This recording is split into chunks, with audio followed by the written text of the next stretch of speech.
Hi guys, so welcome aboard. I wanted to give people a bit of a chance to have a look, see what the inside of Imagination was like. Imagination's a Jarkin 10, quite beamy, 3.2 metres right across the beam. So initially when you come in it's quite open, there's a lot of space here and people are quite surprised given the size of the boat. A bit of history about the Jarkin. The Jarkin's interesting. Most people probably don't really know what a Jarkin 10 is. It's not a super popular brand, if you like. They'll nod courteously, indicating that they know something of it. But the reality is, pardon me, the Jarkin was made in Nowra, New South Wales. Jarkin Yachts was the company, and Nick Kangabirdles was the shipwright that designed it, as I understand. They made a number of different boats. Jarkin 10 was one. There's a Jarkin 10.5, and there's others that I don't know of, but they do exist. The interesting thing about the Jarkin 10 was there was only about 16 of them made. At the time in New South Wales there was a bushfire when they were making the Jarkin 10s, and it actually burnt the mould for the Jarkin 10. So that being the case, they decided not to continue, and they actually only made about 16, as I understand. I've spoken to the owner of another one who's over in New South Wales, but I've never actually seen any other Jarkin 10s around. This one was owned, I think it's had two previous owners. One owner brought it over from New South Wales. He was the owner that I bought it from, and he'd had it for about 8 years, I believe, if not longer. Sailed extensively up and down the west coast of West Australia and into Indonesia. So it's done a lot of time. It's been around a fair bit. It's done a lot of miles, and it's a good seaworthy boat, which I spent the last 12 months just doing some upgrades and pretty much a refit, pulling everything apart, putting it back together again, and just making it well and truly seaworthy. Breakdowns are not something that I'm real keen on. Anyway, let's get on with the tour, have a look at the boat and see what you think. Hope you enjoy it. The first thing that people notice is how wide and spacious this is. Design it in such a way that the inside really does look quite open and spacious. Let's take you through now to the forward cabin. You see the V-berth, where we can accommodate, I reckon you accommodate one person pretty comfortably, but maybe you could put two if you're really desperate.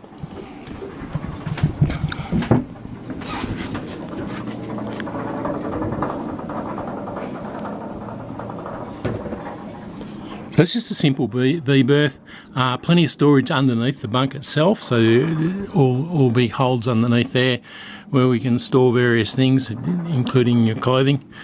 Quite nice around the side where they've used this slatted timber, a way to compensate for condensation.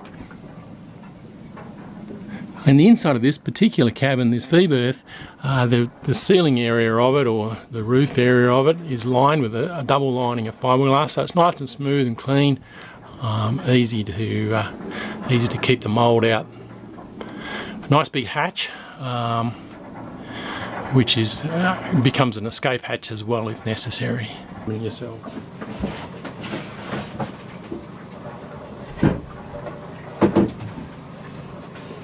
The cabin door can be closed, and you can get the privacy that you want.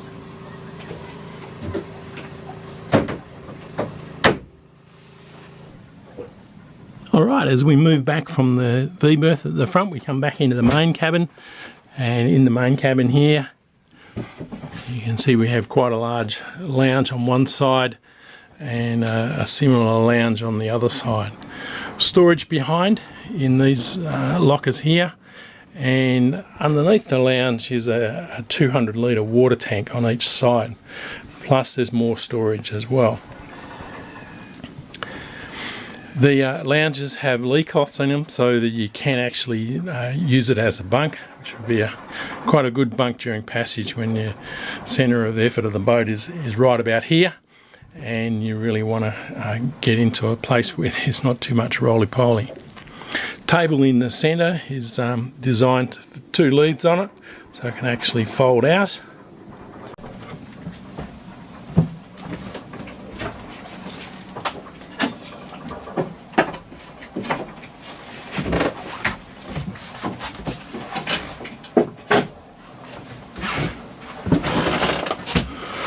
gives you a nice big space in order to sit and have a meal or whatever you want to do if you happen to have a group of friends on board.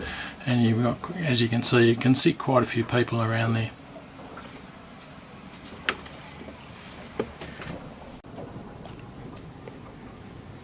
Now the bilges in the Jarkin are quite shallow, not a big deep bilge you can go and store a lot of stuff in. Reason being that the keel is actually moulded into the fiberglass mould, so it's not bolted on, it's not an extra steel piece or anything like that. It's all moulded in as part of the whole Jarkin design. So in the bilge, as I said, quite shallow. You can see there's not a lot of room there. I mean, you could store a few cans if you wanted to, but that's about all. I've spent the last 12 months doing quite a lot of work on it, fixing it up, and actually getting it to the point where the bilge now stays dry. So we've managed to seal off most of the leaks that come in through the roof and everywhere else that they do in a boat. Dripping freshwater tank lines and all that sort of stuff. It's all been sealed off now, it's all been fixed, it's all nice and new, and so the bilge does stay dry and has stayed dry for about 6 months or so now. As we move back along the cabin, you can see that we have the galley. In the galley we've got a stove with an oven, which is kind of nice. Oven works really well. I've actually cooked bread in it before, and the stove works well as well. And the rest of it's just cupboards, plates, normal sort of stuff that you have in the galley. The fresh water to the sink is only cold fresh water, and there's no salt water going to the sink. But we do have a foot pump if the electric pump fails, so we can use the foot pump to actually pump fresh water into the sink as well. In the back corner of the galley here we have a fridge, which is actually an Angel fridge, just down here under the flap, and keeps everything nice and cold. And being an Angel, it can operate as a freezer as well. Across to the other side we've got the nav station, just a place to store our logbooks, pencils, papers, books, all that sort of stuff in the chart table. Chart tables nowadays, they're just so small and the charts are too big, so if I'm going to use a paper chart I tend to lay it out on the main table here. But we do use electronic navigation as well, so we've got an electronic chart plotter up by the helm, and that also repeats on an iPad, so I can operate it or view it down here in the cabin. But the reality is, if you're going anywhere, you should be out there looking where you're going. Switchboard over here, we actually relocated that, brought it in a little closer. It was located elsewhere. It was a wiring nightmare behind it initially, so we've just really just used the old components and neatened it up a bit. We have the controls there for the wind generator, for the solar panel, alarm resets and so on, and nav lights. Also under our chart table we actually have an ice box. I don't tend to use it as an ice box, but more as a storage, so pretty much our can storage. It's a nice big deep chest and we can store a lot of stuff in there.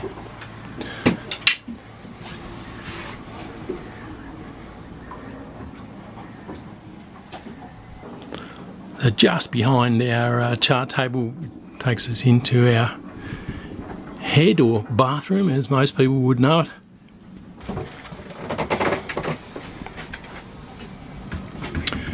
So pretty standard sort of a bathroom, if you like. Sink, the sink tap comes out and that becomes your shower nozzle. No hot water, as I said before, but you can have a fully functioning shower in here, drains away, and obviously there's a sump in the bottom of the floor there, it takes it away. Plenty of storage for the various bits and pieces that you need in a bathroom. What we have done is we've changed the toilet. The toilet was initially a macerating electric toilet with no holding tank. So pretty much what that means, if you don't understand that, is that when you push the button, whatever's in the toilet gets chopped up, and spat out into the ocean. Well, if you're in marinas or you're anchoring anywhere, that means that's pretty much null and void. You can't use it. So what I've done is I've replaced the toilet with a composting toilet, and what that means basically is that we collect the poo and the urine, and it goes into composting bags, and then it's able to be composted appropriately at the right time. How's it different? We haven't seen one before. Basically, the toilet's divided into two parts. The front part is where the urine goes. Back part, obviously, is where the number 2 goes. And so the two are separated. And by doing that, it eliminates most of the smell. The number 2s dry out, and the urine can be disposed of. And that's basically what happens with composting toilets. Okay, take you over and we'll have a look on the other side. So the opposite side to the head, or the bathroom, is of course the other cabin, or the main cabin.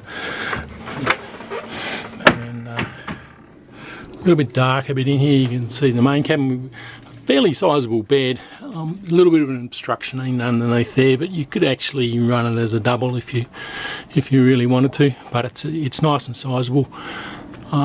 One of the drawbacks, of course, is it is getting right up into the stern of the boat, and as such, if at anchor, there's a fair bit of slap underneath from the waves. So if that annoys you, then that can sort of keep you awake quite a bit. There is a bit of ventilation through here, so there is a hatch here.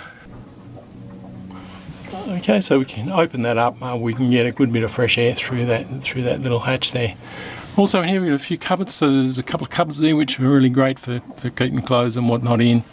And of course a much bigger cupboard back here which we can't kind of get all in, but there's a bigger cupboard there which when I first got it was hanging space. I've since just changed it to put a couple of shelves in there and make it a bit more usable. Like the other bunks, this has got all storage underneath, and part of it is where you access the engine bay and the raw water cocks for the engine. Once we've rolled the mattresses back, as I said, you can get access to the back end of the engine. This is pretty dark. It's probably not going to show too good, but I'll show you anyway. So I'm going to lift that out, and down in here is the back end of the engine bay. So we've got our raw water strainer, raw water coming in, tail shaft, prop shaft going out, gearbox, etc. and fuel filter. Hey guys, that's pretty much concludes the tour of our little boat Imagination. Thanks for coming aboard. Ciao.